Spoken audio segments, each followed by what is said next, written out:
En Canal Hablamos nos preocupamos por los problemas que más afectan a nuestra sociedad. Por esta razón, hemos decidido dedicarle un reportaje a la corrupción política en España. Lo hemos dividido en partes. Comenzaremos con una introducción en la que trataremos de delimitar el concepto de corrupción y cómo ha evolucionado durante los últimos años en nuestro país. Para profundizar justamente en este punto, intentaremos cuantificar el nivel de corrupción que hay en España. Asimismo, dedicaremos un espacio al análisis de las consecuencias económicas y políticas de la corrupción.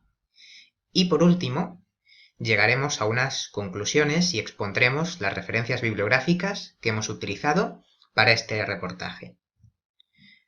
Hay que empezar diciendo que el sentimiento de insatisfacción y pesimismo que la última crisis económica ha difundido entre gran parte de la ciudadanía española se ha visto reforzado por la aparición de numerosos casos de corrupción política.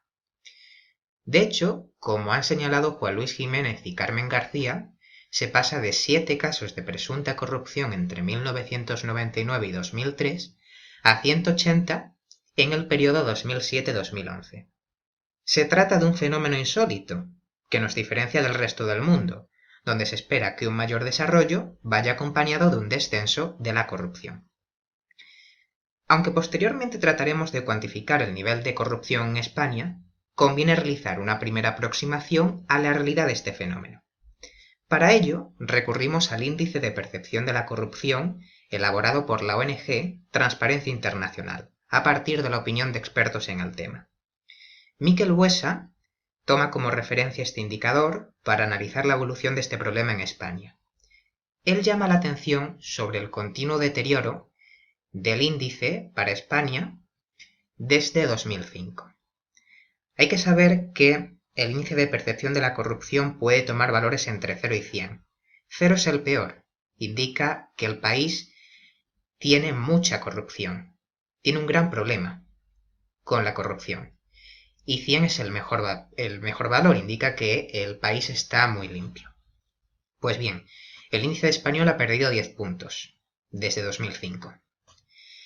Dicho de otra manera, lo que hacemos es saltar desde el puesto número 20 que teníamos en el año 2000 al puesto número 37 de 2014, dentro del ranking de 174 países para los que se elabora el índice. Aquí tenemos precisamente la evolución del índice de percepción de la corrupción para nuestro país. En la escala de la izquierda tenemos los valores que puede tomar el índice, cuya evolución se representa a través de las barras de color rojo. Vemos cómo pasamos de un valor de 70 en el año 2000 a un valor de 60 para 2014. En términos de posición dentro del ranking, es caer desde el puesto número 20 al número 37. También debemos destacar las advertencias que han realizado los organismos internacionales. Por ejemplo, la OCDE, en un informe de 2013 titulado Panorama de las Administraciones Públicas, señaló que España es uno de los 34 miembros de la OCDE donde hay más ciudadanos que piensan que la corrupción está extendida en el gobierno. E igualmente, el Consejo de Europa nos advierte de la falta de medidas precisas y focalizadas contra la corrupción en nuestro país. De hecho, somos uno de los 3 países, con Serbia y Liechtenstein, que no han firmado el Convenio Penal contra la Corrupción del Consejo de Europa. Pero antes de continuar con el estudio de la corrupción, conviene delimitar el significado de este concepto. En primer lugar, Transparencia Internacional define corrupción como el abuso de poder encomendado al beneficio personal. Mientras, para Pedro Sasia, de la Universidad de Deusto, la corrupción consiste en la desviación de algún deber institucional, que incluye la existencia de una inmoralidad, ilegalidad o fraude de ley respecto a un marco normativo existente y que reporta a quienes la practican un beneficio mayor al que se obtendría como retorno justo del ejercicio legítimo de dicho deber. Por último, Alberto Priego explica que la corrupción política es un comportamiento irregular llevado a cabo por una persona con responsabilidad pública que hace un uso personal y privado del poder para obtener un beneficio privado o particular. Asimismo, no podemos obviar la clasificación de corrupción establecida por Heidenheimer, que habla de 3 tipos de corrupción. En primer lugar tenemos la corrupción blanca, donde se incluyen los comportamientos que pueden no ser percibidos como irregulares ni por la sociedad civil, ni por la opinión pública, ni por la oposición política. Carlos Rodríguez Brown pone como ejemplo de esta especie de corrupción la utilización para fines privados de medios de transporte financiados con fondos públicos. Corrupción negra serían los comportamientos percibidos claramente como irregulares, inmorales e ilegales, como el cohecho o el soborno. Y finalmente la corrupción gris es el tipo de corrupción donde tenemos comportamientos que son percibidos por unos como irregulares y por otros como regulares. Tenemos, por ejemplo, los conflictos de intereses, las actividades de los grupos de presión que tratan de influir en la toma de decisiones políticas. ¿Pero por qué la corrupción es mala? Para Miquel Buesa la corrupción es un fenómeno multifacético, que quiebra el orden instituido, corrompe los valores sociales, transfiere la riqueza pública hacia individuos privados y actividades parasitarias y trastoca la asignación de recursos económicos, haciéndola ineficiente. El Banco Mundial apunta en la misma dirección. Para esta institución, la corrupción es el mayor obstáculo para el desarrollo económico y social de un país. Igualmente, el ex vicepresidente de Transparencia Internacional, Tunku Abdulaziz, señala que la corrupción le niega a los más pobres los beneficios que deberían recibir. Y también Galo Bilbao Alberdi, sociólogo, explica que la corrupción erosiona la imagen exterior de un país y la confianza entre los agentes y aumenta la incertidumbre y el desapego de la sociedad hacia la política. El siguiente paso después de reconocer un problema es identificar sus causas. Para ello, Buesa emplea el trabajo de José Antonio Alonso y Carlos Garcimartín, que apuntan a diversos factores. Tendríamos en primer lugar la tradición jurídica, de tal manera que es más frecuente la aparición de la corrupción en los países con sistema legal de raíz napoleónica o bismarckiana. Podemos añadir también otros elementos de raíz histórica, como la religión dominante. Hay más corrupción en las sociedades católicas, ortodoxas, confucionistas e islámicas. También tenemos la fragmentación étnica, cultural o lingüística, que debilita el marco institucional. Luego, entre los factores institucionales destaca la existencia de un sistema político democrático, el sistema judicial, el prestigio social y las retribuciones de los funcionarios, la descentralización de las administraciones públicas y el grado de estabilidad política e institucional.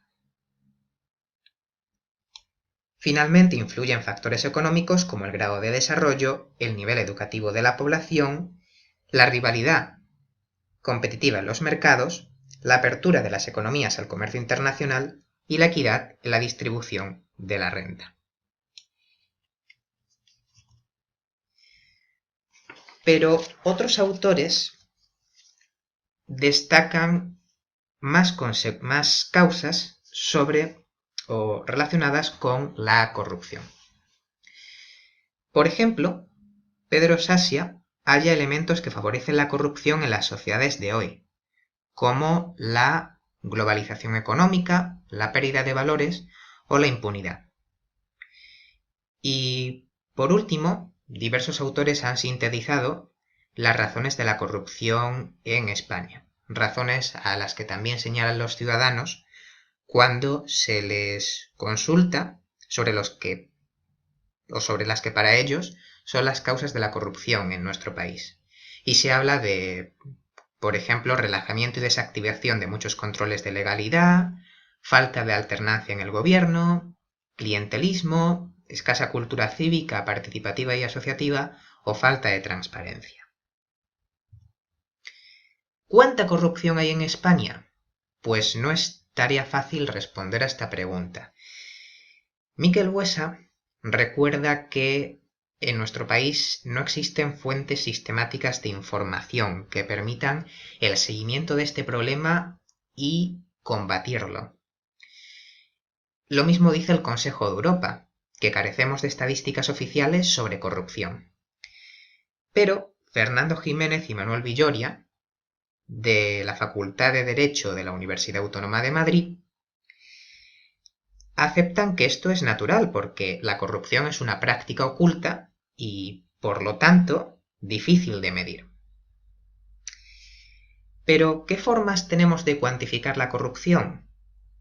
O al menos de aproximarnos al nivel de corrupción que realmente existe en un país. Pues tenemos dos. Primero, la percepción de la sociedad y, segundo, cifras sobre casos, personas imputadas o condenadas y dinero defraudado.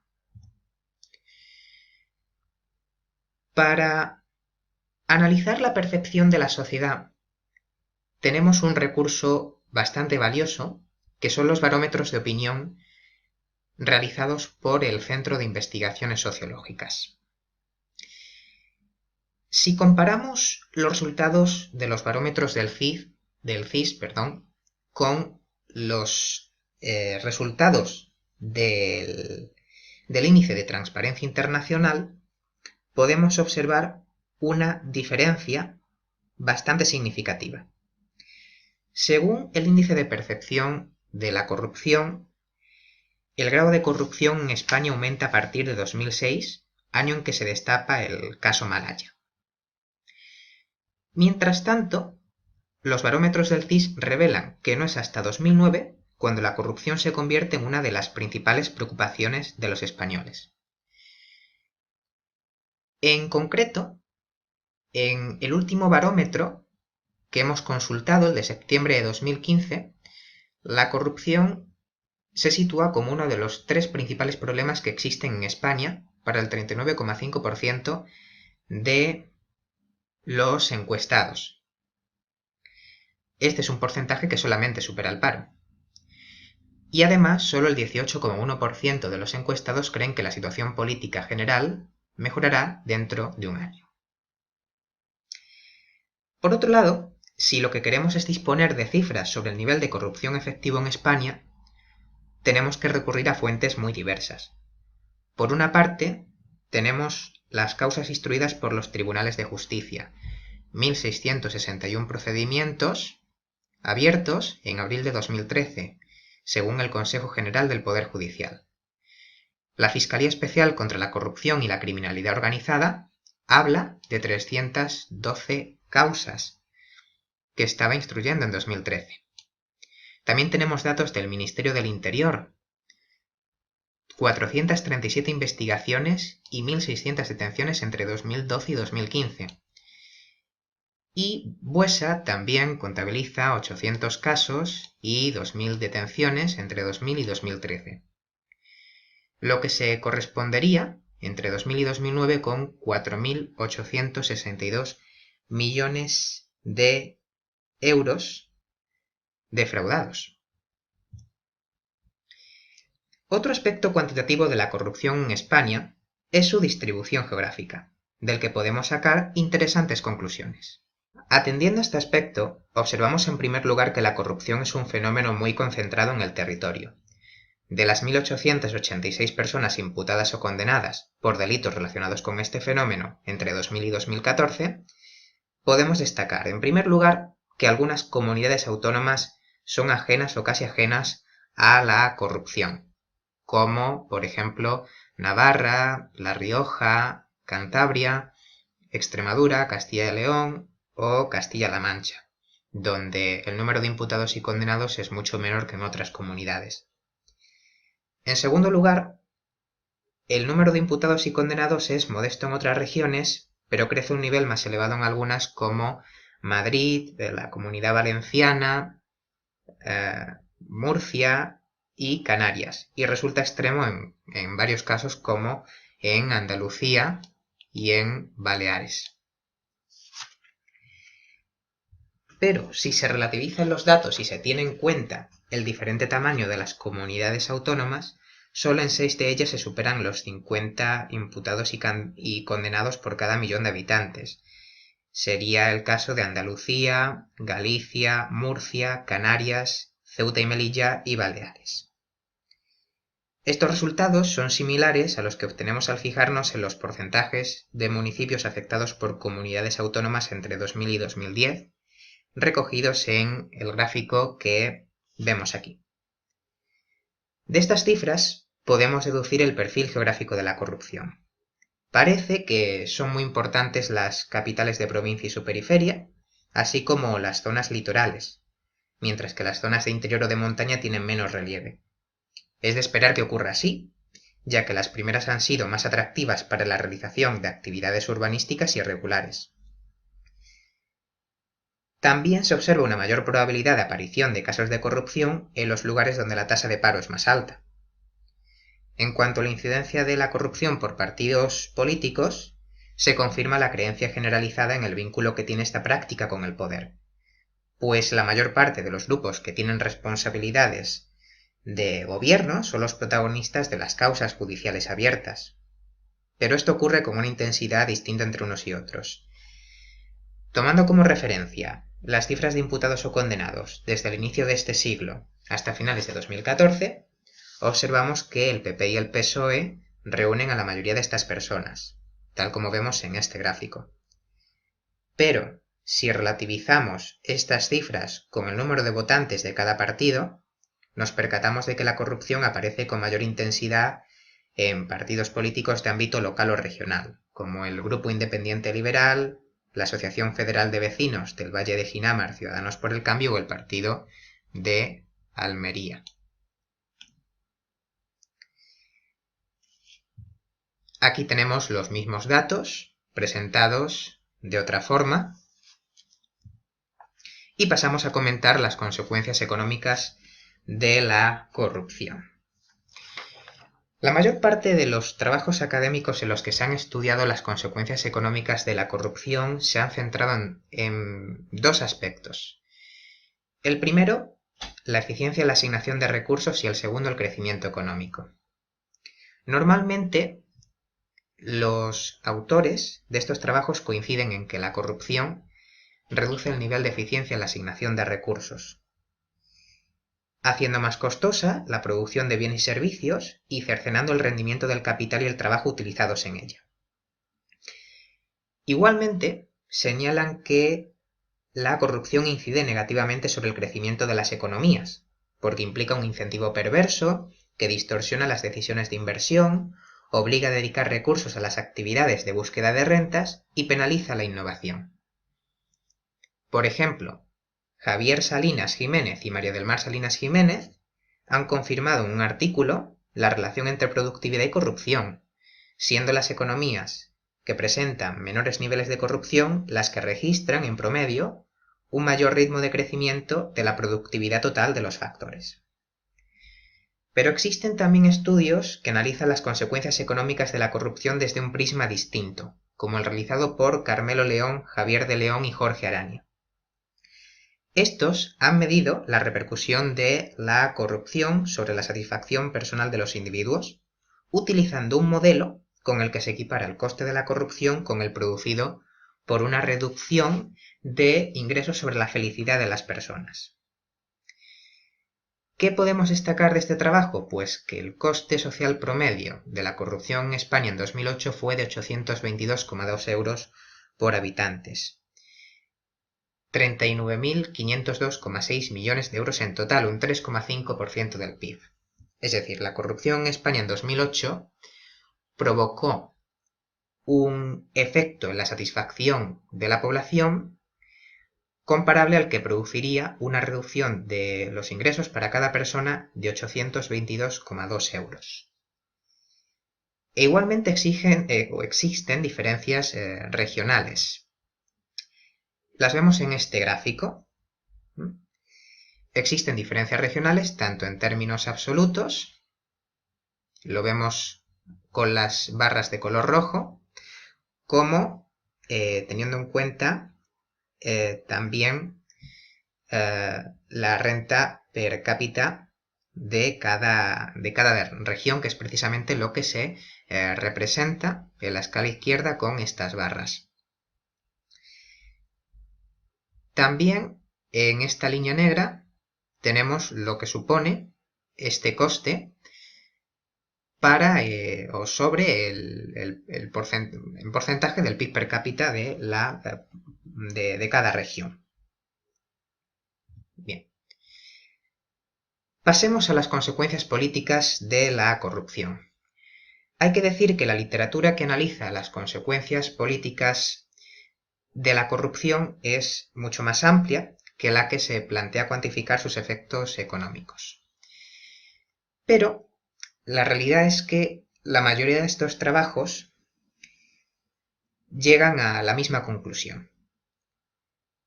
Ellos normalmente se centran en comprobar si los votantes reproducen el comportamiento lógico, que es premiar a los políticos honestos con la reelección y castigar a los corruptos decantándose por otro candidato. Y aunque existen matices, casi todos los autores llegan a la misma conclusión, y es que se aprecia poca o ninguna penalización sobre los políticos corruptos que se presentan a las elecciones, por lo que la corrupción no es un factor que influya significativamente sobre el comportamiento del votante español. Es precisamente lo que comprueban Gonzalo Rivero y Pablo Fernández Vázquez en uno de sus trabajos, cuando analizan la corrupción local. Como decimos, se pueden distinguir matices, como hacen Elena Costas Pérez, Albert Soler-Ollé y Pilar Sorribas Navarro, que sí que detectan una pérdida de votos que depende del número de noticias que tienen los votantes sobre los escándalos de corrupción.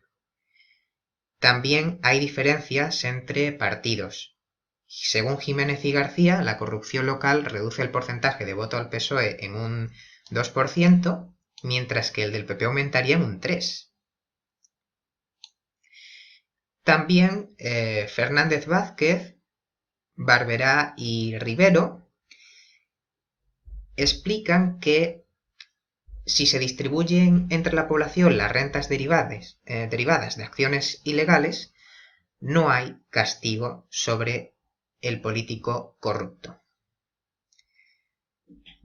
El otro gran efecto político de la corrupción es el aumento de la abstención.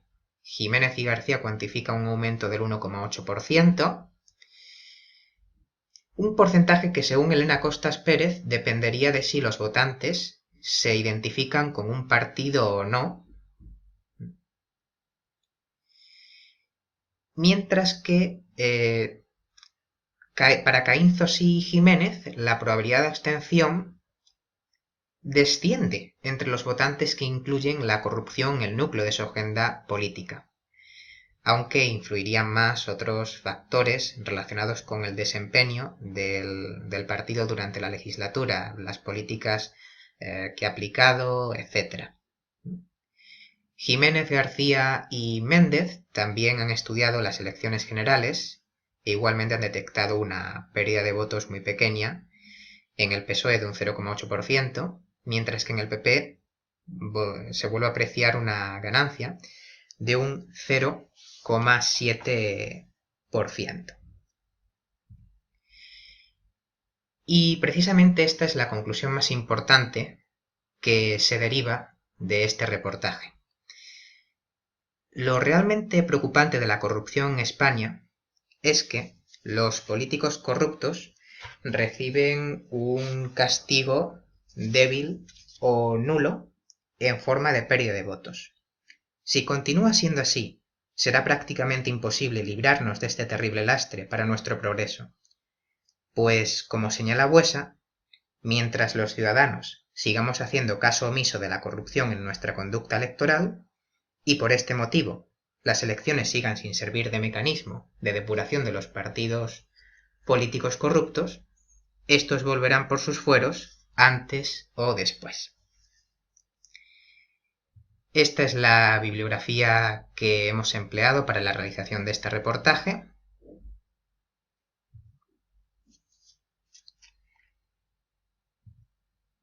Y nada más.